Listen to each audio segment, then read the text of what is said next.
views and opinions expressed in this program are those of the participants and do not necessarily reflect the views of BronxNet or the program underwriters.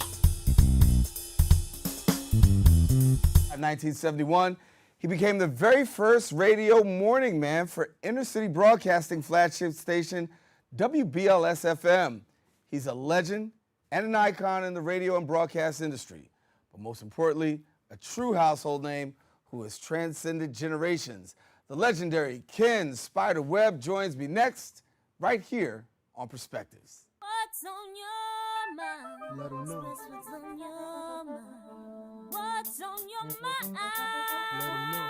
Anything relevant to life, you bring it to the table. Whether you make a move solo or a movement with a stable. No fables, you speak on your decisions. Cause in the long run, it's your voice, your views, your vision. Keeping it real with many messages for you to know. This ain't radio, but DJ runs the show.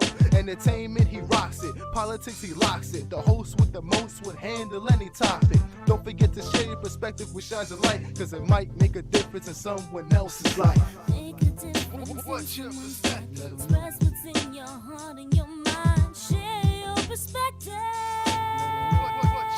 What's your perspective? Hello everyone, welcome to another edition of Perspectives. I am Darren Hyman. Of course, we thank you for watching. You can watch Perspectives every week here on BronxNet's Channel 67. If you have Verizon Fios, that would be Channel 33. And of course, you can always check past episodes of Perspectives out on the web. We also can encourage you to stay connected to us via social media. We're on both Facebook, Twitter, and Instagram. And yeah, you can get connected to us here. But on today's show, a very special guest. He started doing radio in the 1960s. And by 1971, he became the very first radio morning man for Inner City Broadcasting's flagship station, WBLS-FM. And if you don't know, if you're across New York City, his name, it just rang throughout New York City. It became household. It went from generations. He's an iconic voice in radio. But he's also an educator, an entrepreneur, a role model, and so much more. Grandfather. Yeah, enjoying the life. Welcome, the legendary Ken Spider Webb. You had to get that in. I had to get that in, man. I had to get that in. How you doing? Hey, man, okay. It's an honor to have you. Well, thank you very much for inviting me in. And I just was wondering who you were talking about when you made that introduction. No, well, is it because you know, time is going by so fast? Right. You know, and I think to a certain extent, like when time goes by so fast, right? You look back and you say, "Wow, I did all that." Yeah. In that short time. Yeah. Well, it's really a pleasure because I think one of the outstanding things here is I had an opportunity to teach television production. Mm-hmm. And I walked into the studio here and to see your interns working and the producers working, it just brought back a whole lot of memories, you know. Get the juices flowing, yeah. I feel like telling them what to do now. You can tell us what to do. Listen, No. And we'll listen. I just love the environment. I love the environment. And media has been very good to you, and you've been very good to it. Talk to me about, because when we go back in, I remember growing up, right? And I'm dating myself, but it's the truth. Let's turn on the radio. I hear Ken Spider Webb, WBLS, right? But not only were you just this radio voice, but you really became a part of our community. Mm-hmm. Well, it started out that way, Darren. I lived in Amityville, Long Island, mm-hmm. and my neighbor was a Tuskegee Airman. Okay. And he was a ham radio operator, and we thought he was a Russian spy at the time. I was about 12, 13 years old, me and my friend Danny, and we used to go over his home. First we thought he was a spy, mm-hmm. found out he wasn't. He was a ham radio operator, amateur radio operator. And he taught us radio from the very beginning, taught us the Morse code, which I still know in my head, how to build transmitters and receivers and things like that. So that's how we found the love for electronics. And so it just took me on this path that I'm on now. Yeah, and it's been years, and you've went from, you know, we talked about BLS and doing Sirius radio, and now you're doing jazz. Talk about, you know, what are you doing? Tell people now what you're doing. Well, with Inner City Broadcasting owned they bought WBLS and WLIB, but they didn't have enough money at the time to get both, the AM and FM, so there was a 2-year, 3-year grace in there. So what happened was the old owners kept the station and moved downtown and changed the call letters to WBLS instead of LIB-FM. And they picked up the option to buy the station later on. So when they split, they needed a morning person. And so Frankie Crocker was the program director at the time, and he had been on Long Island and heard me out there on a small radio station. So he says, come on in, I got work for you to do. And so I was the morning man, all by myself. I had to do my own engineering, my own comboing, they called it, my own selling of radio times, my own engineering, building the studio the production studio next to the control room. I had 3 jobs and 1 paycheck. Right, right. And I had just bought a house, and I had my 3rd daughter at the time, and so I had to go to work. That's it. So that's what I did. One day they told us, well, you're #1 in New York. I said, all right, now get out of the way because I still have work to do. That's it. And you were #1 in New York for a long time. To go from that ham radio operator to being #1, what do you think it was that made the difference in, rising up to becoming that voice that New York wanted to hear? Well, Darren, when you have a mortgage and you have the electric to pay, I mean, that's you asked me. Right. The bottom line is to take care of those things and doing a job that you love to do. I love getting up at 4:30 in the morning and coming in to do the show. My father used to tell me, I'm glad you got a job, son, but anybody that sit in a room for 4 hours and talk to themselves has got to be crazy. It paid the bills. Yeah.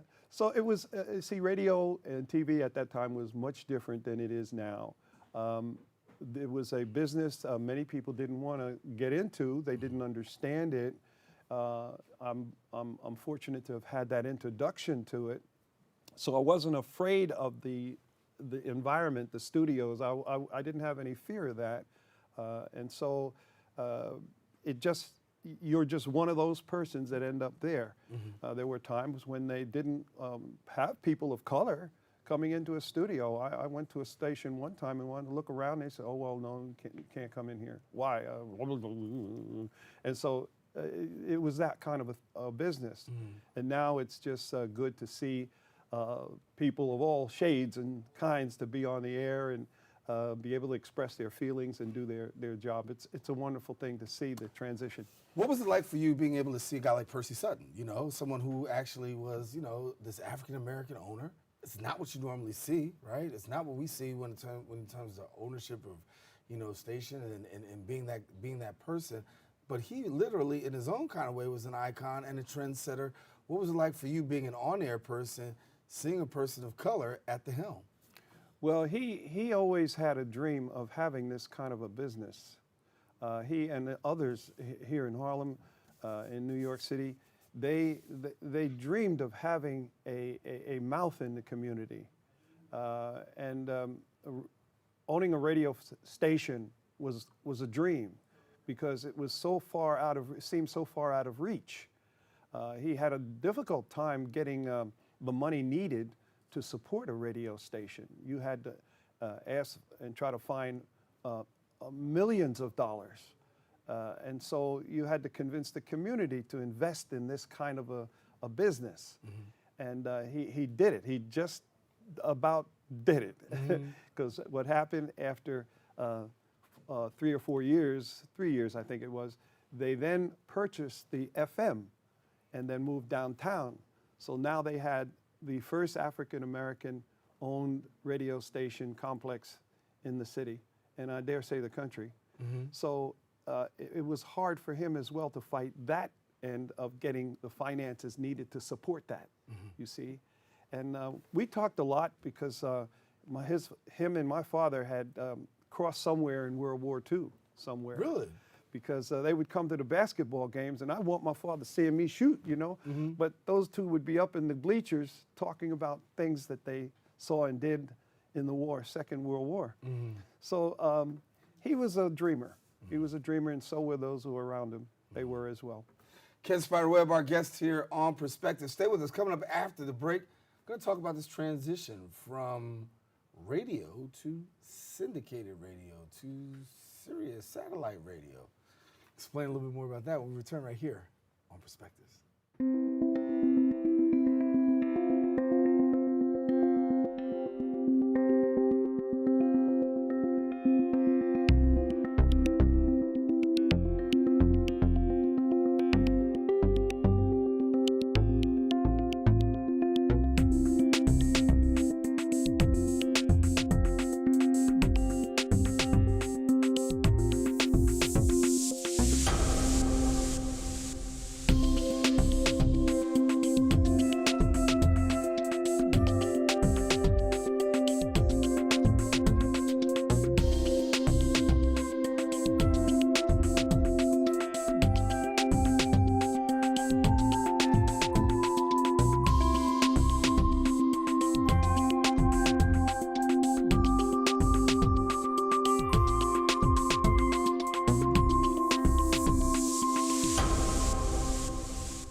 Maybe you can make retirement happen. After all, you made this vacation happen, Double points with every purchase? cleverly merging promotions, Love it. cross-referencing travel sites, and booking all your flights with those. Vouchers. I got us bumped. They were like, oh, but now they're like, aloha. You aced this vacation. Now get the tips you need to get on track at aceyourretirement.org.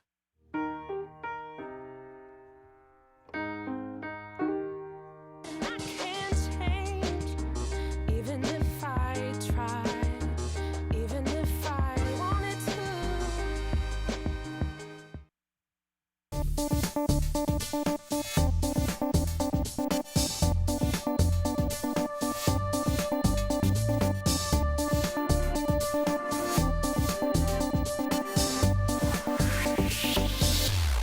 And back here on Perspective, sharing with us today the legendary man himself, Mr. Ken Spider Webb, who has been a long time voice in New York City.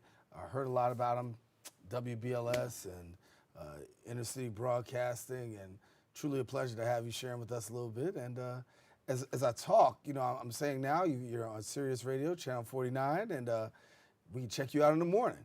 You do? Oh, Yeah. that's good. Well, give me this now. You're on the morning. We've been doing this for a minute. A lot of people don't remain relevant to this very present day. You got a special key. So can you tell us what is the key to actually remaining relevant? Because there's a lot of people who start off in the industry who aren't here today, but you're still going.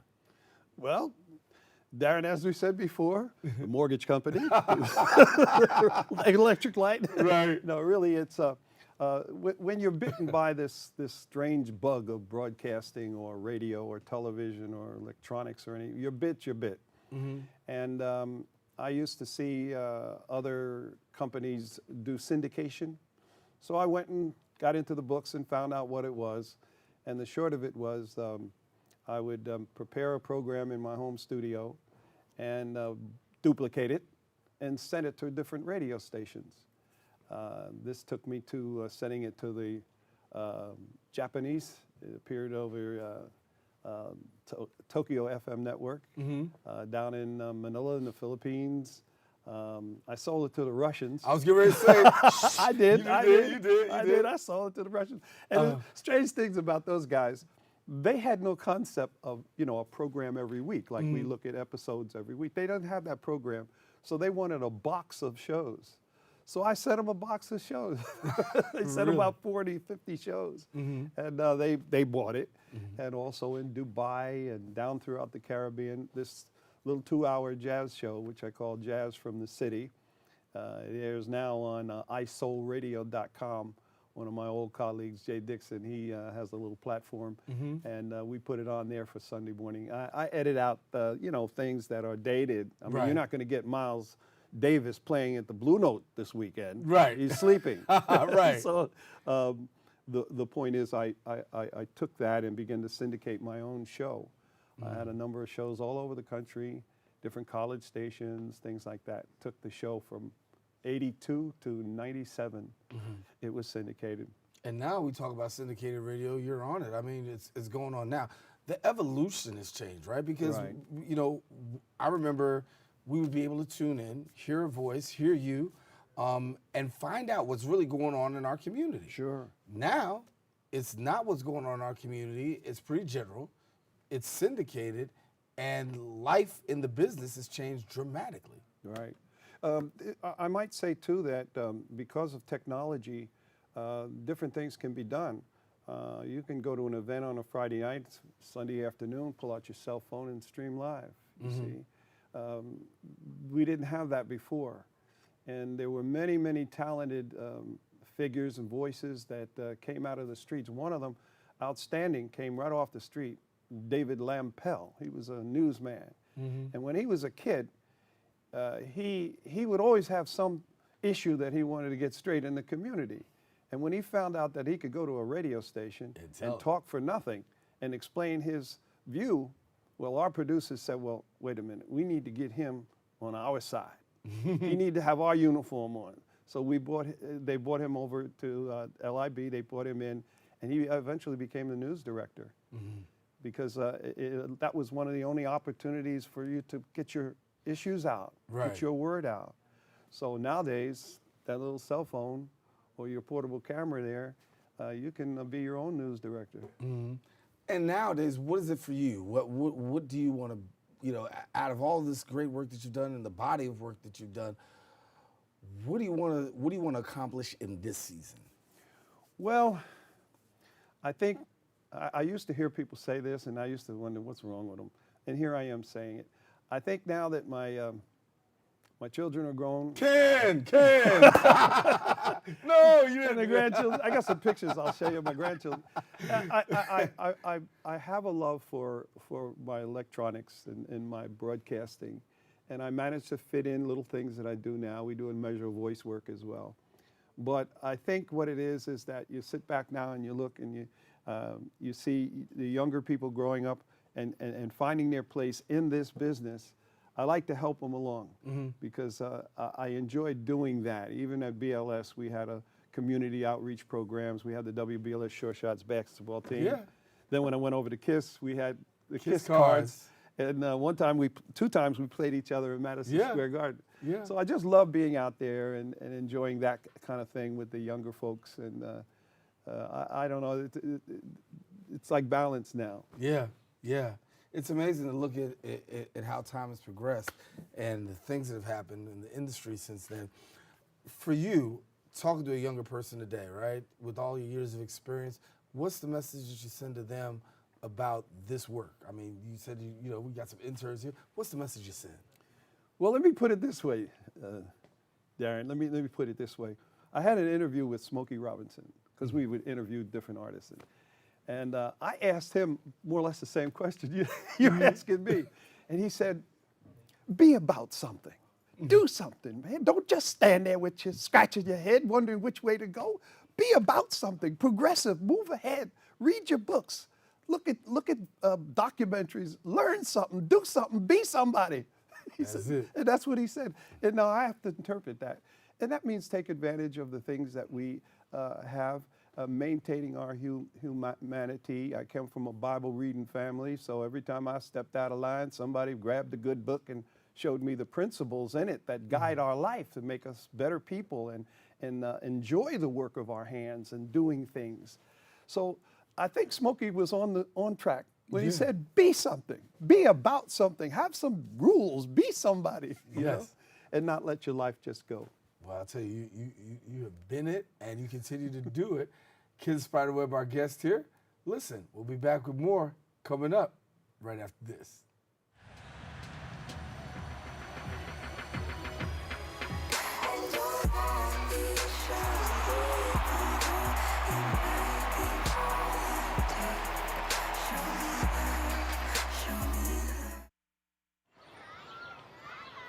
Did you know kids who play outdoors have healthier lungs? Totally. I did. Did you know that boys that play with dolls make better husbands? My son has lots of dolls. But did you know terry cloth diapers breathe better? I did. It's totally true. Oh, yeah. Did you know that strollers have the right of way on the sidewalk? Yes. Yep, I did. Did you guys Did you know that kids who eat breakfast have higher GPAs? Yeah, I know. Yeah. That's actually what I was going to say. Did you know babies should never touch silver? It's really bad for them. I knew that. Did you guys know that statistically friendly kids have more friends? Yeah. That's obvious. Did you know most people think they're using the right car seat for their kid, but they're not?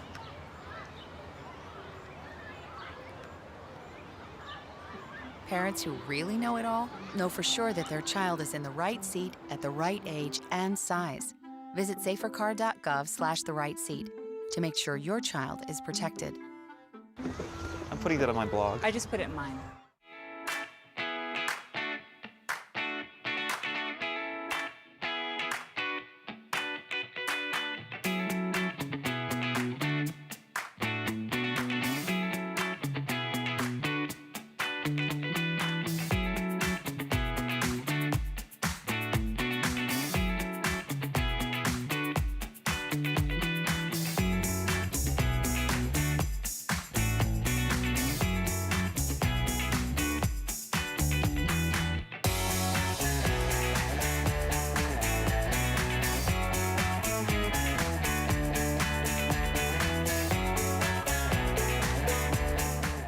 Back here on Perspectives, going down memory lane with Ken Spiderweb here with us, and certainly I want to get to this about having that voice, right? Because when we talk about that voice, many times it was the voice of radio that was the calm in the storm, that provided the joy in the midst of pain, love in the midst of war, and we didn't really recognize, I think, during that time, how much radio really played a part in solving day-to-day issues. And you guys were a major part of like being that voice. Do you recognize now the role and the help that you played in, for lack of a better saying, being a blessing to the community? I have to say I'm still on the trail. Remember back at that time, there weren't that many outlets. You know, we had WBLS was the only sound of its kind on radio and FM. The AM radio and the brothers that worked on AM, they were like the temptations of radio, WWRL. That's what I used to listen to. Frankie Crocker, Jerry Bledsoe, Hank Spann, Enoch Gregory, all of those guys. They were liking themselves to the temptations of radio. When FM came, now you can hear stereo, WBLS. Oh, and then when they start putting it in the cars, prior to that, we used to listen at home, run to school, do what we had to do, and run back home to listen to the radio. Then they put it in cars. And people used to hear now this stereo in the cars. There was only a few outlets, even in other cities like that. So now, today, we have so many ways to become that voice, you see.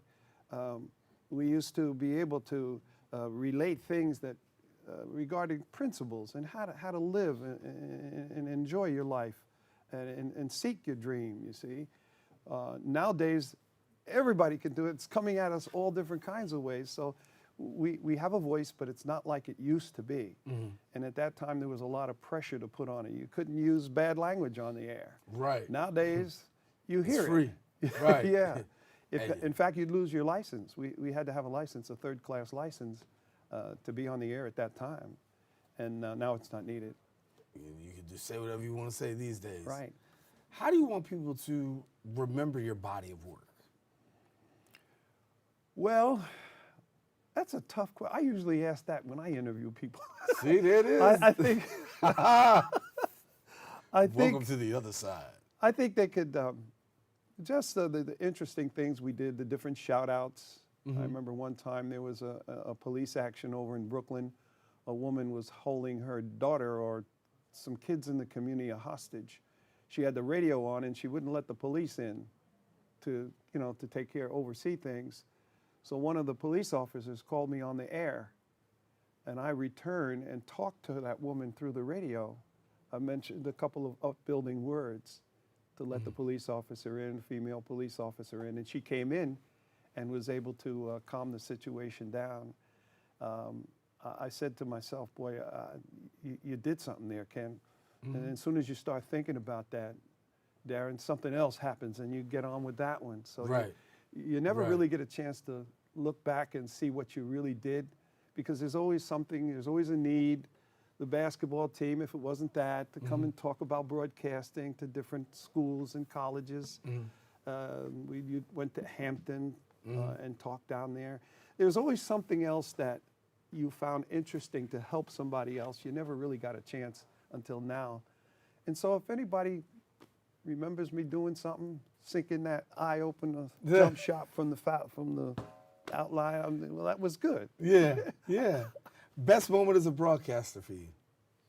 One of them is sitting here with you, being alive and above ground and vertical. That's one of the things. Thanks. I appreciate that, yes. That's one thing. And I guess the second thing is that it still has a hold on me. It bit me when I was 12, and it's still holding on. And I just always will love communicating and giving the best that I can to everybody. And because somebody helped me. Gene Brown, Lieutenant Gene Brown, you can look him up on Google. He was 19 years old. He was shot down in the war. He spent a year and change in a prisoner of war camp. Came home, couldn't get a job toting bags in the airport, but he was a flyer. And had he not taken interest in his neighbor's son, me, I wouldn't be sitting here. Well, we would be sitting here today if it wasn't for you, honestly. Thank you very much. You are great shoulders to stand on. When we did not have very many African-American broadcasters in both television and radio, you were the one, you were the voice, and it's a pleasure to have you come share with us here on Perspectives. It's been a pleasure. Thank you. Come on back, Ken Spider Webb. I'm back. All right, he's back already. Now, listen, before we go back, tell people where they can catch you at. Go and tell people. You can catch me on Sirius XM, 6 a.m. to 12 noon Eastern Time on Channel 49. We call it Soul Town, classic soul of the 60s and early 70s. And also iSoul Radio.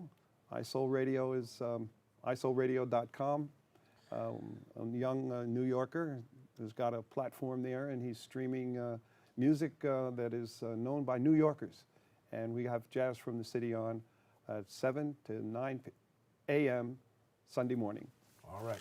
Got to get out of here because kids got to show me some pictures of the grandkids. Listen, got to get up. Ken Spider Webb, our guest here. Darren Jaime on the Center Perspective say thank you all for watching. Until next time we meet, stay safe. Share your perspective with somebody else. For our producer, Curlew Burton, and the rest of the staff, thank you so much for watching. We'll check you real soon. Take care. God bless. Share your perspective.